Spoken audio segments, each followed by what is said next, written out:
अक्सर व बेशतर ऐसा होता है कि हम सक्सेसफुल लोगों की लाइफ देख के उनके जैसा बनने की कोशिश करते हैं। हम उनके स्टेटस को देख के एनवी करते हैं, हसद करते हैं या फिर कहते हैं कि काश हमारे पास भी ऐसा सब कुछ होता। इन सारी चीजों को देख के स्टीफन कोवी ने अपनी किताब 7 habits of highly effective people में इस कोड को डिसाइफर करने की कोशिश की है, जिस कोड के जरिए लोग कामयाब हो जाते हैं। अमीरों की स्कीम मेरे हाथ लगी है। 25 दिन में पैसा डबल। 25 दिन में पैसा डबल? तो मुझे भी डबल कराना है पैसा। वो ये समझाने की कोशिश करता है कि सबसे ज्यादा जो इफेक्टिव और सबसे ज्यादा जो सक्सेसफुल लोग होते हैं वो कौन से कोड्स इस्तेमाल करते हैं, वो कौन से ऐसे काम करते हैं जिनके जरिए वो इस मकाम तक पहुंचते हैं। जोर जोर से बोल के लोगों को स्कीमें बता दे। तो चलिए इस किताब के ऊपर एक नजर डालते हैं कि इस किताब में लिखा क्या गया है और वो कौन सी ऐसी आदतें हैं जो ये सक्सेसफुल लोग अपनाते हैं और वो कामयाब हो जाते हैं, और वो कौन सी आदतें हैं जो आपको अपनानी चाहिए। तो स्टीफन कोवी अपनी किताब का जो पार्ट 1 है उसमें इन तमाम 7 जो आदत हैं, इन 7 आदत का एक ओवरव्यू देता है। दूसरा किताब का जो पार्ट है उसको प्राइवेट विक्ट्री हैबिट का नाम दिया है।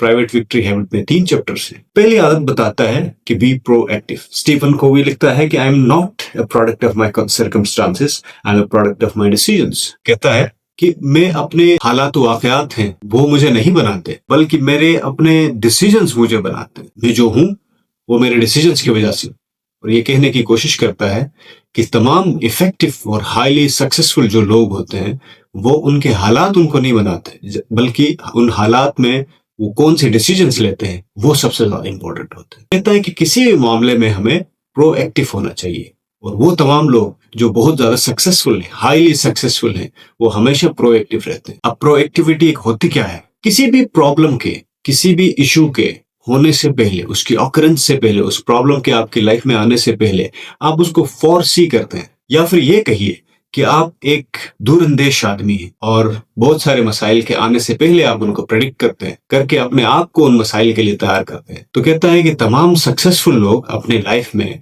प्रोएक्टिव होते हैं। वो किसी भी सिचुएशन के होने से पहले उस सिचुएशन के बारे में अपने आप को तैयार करते हैं। दूसरे चैप्टर में begin with the end in mind कहता है कि सक्सेसफुल लोग वो होते हैं जो नतीजे का जहन में रखते हुए किसी भी चीज को शुरू करते हैं, सोचते हैं कि इसके पॉसिबल रिपरकशंस, इसके पॉसिबल एंडिंग्स क्या क्या हो सकती हैं। लिखता है begin with the end in mind means to start with a clear understanding of your destination. कहता है कि अपनी जो मंजिल है उसका आपको पता होना चाहिए कि आपको कहाँ जाना है और उसमें क्या क्या मसाइल पेश आ सकते हैं, और मंजिल में जाने के लिए रास्ता कहाँ से है और किस तरह से अपने आप को प्लान करने के लिए, तैयार करने के लिए।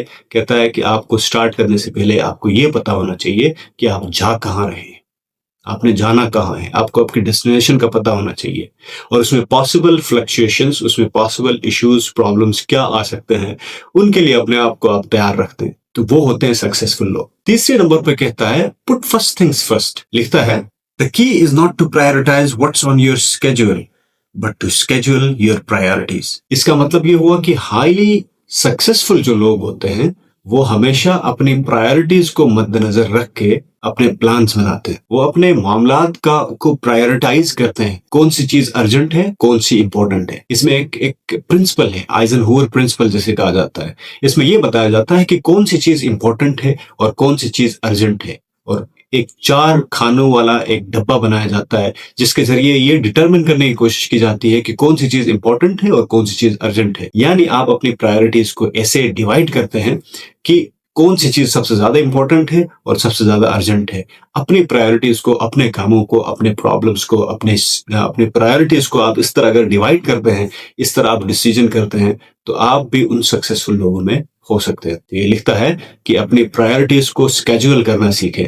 वो लोग जो अपनी प्रायोरिटीज को स्केड्यूल करते हैं वही सक्सेसफुल होते हैं। इसके बाद स्टार्ट करता है अपना दूसरा सेक्शन। इसके बाद स्टार्ट करता है सेकंड सेक्शन जिसका नाम है public victory paradigms of interdependence. अब ये जो पर्सनल लाइफ थी, आपकी प्राइवेट विक्ट्री की हैबिट जो थी, वहां से ये जा रहा है पब्लिक सफेयर में। पब्लिक सफेयर में ये 3 चैप्टर्स मजीद की बात करता है।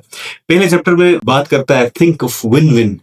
नॉर्मली हम क्या करते हैं कि हम जब किसी सिचुएशन में कहीं पे कोई काम करते हैं, बिजनेस करते हैं, इवन क्लासरूम की आप एग्जांपल ले लें, क्लासरूम में भी हम क्या करते हैं, मुझे उस फलाना बंदे से मुझे उस कुलीग से, उस क्लास फेलो से, मुझे उससे मुकाबला करना है, कंपटीशन करना है, उससे जीतना है। कहता है कि ये बिल्कुल ही एक गलत स्ट्रेटजी है। जो हाईली इफेक्टिव और हाईली सक्सेसफुल जो लोग होते हैं वो हमेशा अपनी प्रायोरिटीज को मद्देनजर रखते हैं।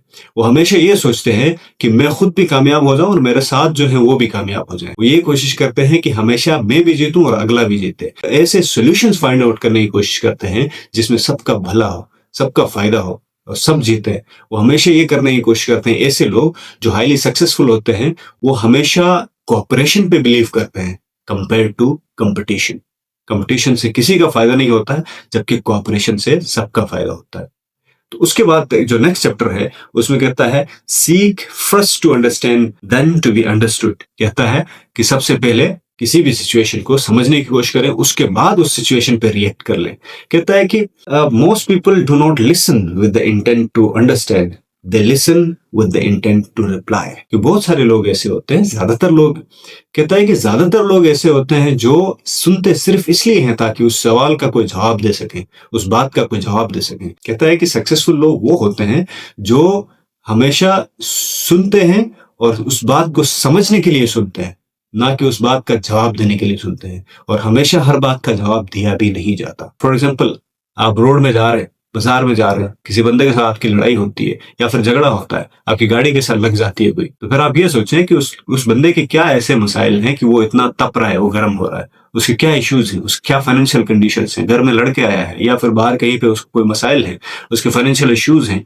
ये सारी चीजें सोच के जब आप समझने की कोशिश करते हैं कि वो कह क्या रहा है और किस जगह से, किस पॉइंट से वो बात कर रहा है, किस पॉइंट ऑफ व्यू से वो बात कर रहा है, तब आपको आर्गुमेंट का रिप्लाई करने की जरूरत नहीं पड़ेगी। आप उस सिचुएशन को समझ जाएंगे। जब आप सिचुएशन को समझ जाएंगे तो आपको पता चलेगा कि इसका रिप्लाई करना है या नहीं करना है। रिप्लाई करना इज सेकेंडरी, समझना इज द प्राइमरी। जो नेक्स्ट चैप्टर है उसमें कहता है सैनर्जाइज। सैनर्जाइज का नॉर्मली मतलब ये होता है कि बहुत सारी ऐसी चीजों को मिलाना जो एक जैसी नहीं होती हैं, जिनका आपस में डिफरेंस ऑफ ओपिनियन होता है, या फिर बहुत सारी ऐसी चीजें जो बिल्कुल डिफरेंट होती है एक दूसरे से, उन सब का आपस में मिला के, बहुत सारे अलग अलग चंक्स को मिला के एक स्पेसिफिक पॉइंट ऑफ व्यू में सबको लेके जाना, एक स्पेसिफिक डायरेक्शन में लेके जाना, उसको कहा जाता है सैनर्जाइज।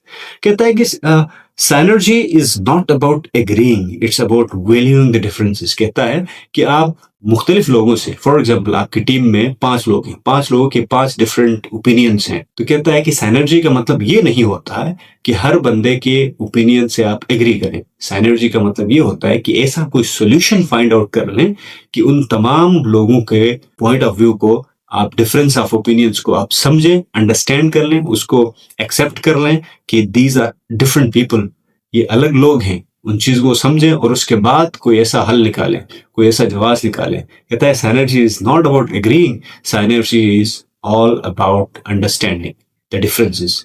ये समझना कि ये बंदा अलग है तभी इसकी अलग ओपिनियन है। तो सक्सेसफुल लोग हमेशा ये करते हैं कि लोगों को कैटेगराइज करते हैं कि इस बंदे का सेक्ट ये है, या फिर इस बंदे की सोशल अपब्रिंगिंग ये है, इस बंदे का इकोनॉमिक स्टेटस ये है, इस बंदे का इंटेलेक्चुअल स्टेटस ये है, या फिर इस बंदे का पॉइंट ऑफ व्यू ये है, इसका ओपिनियन डिफरेंट है, इसका ओपिनियन डिफरेंट है। वो लोगों को कैटेगराइज करते हैं उनके ओपिनियंस के मुताबिक और एक्सेप्ट करते हैं कि there can be difference of opinions in one sitting और वन ग्रुप। आप हमेशा इस बात पे जोर करने की कोशिश करें कि आपका ही पॉइंट ऑफ व्यू सब क्यों नहीं समझते, आपका ही मजहब सब क्यों नहीं फॉलो करते, आपका ही कल्चरल ओपिनियन सब क्यों नहीं फॉलो करते, आपका ही पॉइंट ऑफ व्यू सब क्यों नहीं एक्सेप्ट करते। जब आप ये कहते हैं तो आप हमेशा फ्रस्ट्रेट रहेंगे, क्योंकि दुनिया में इंसान आजाद है। जब तक इंसान आजाद है उसका अपना एक अलग व्यू पॉइंट होगा। बहुत सारे लोग ऐसे भी आपको मिलेंगे जो लाइफ में आपको एक्सेप्ट नहीं करेंगे, आपका पॉइंट ऑफ व्यू एक्सेप्ट नहीं करेंगे, but you have to accept that उसका एक अलग मकाम है,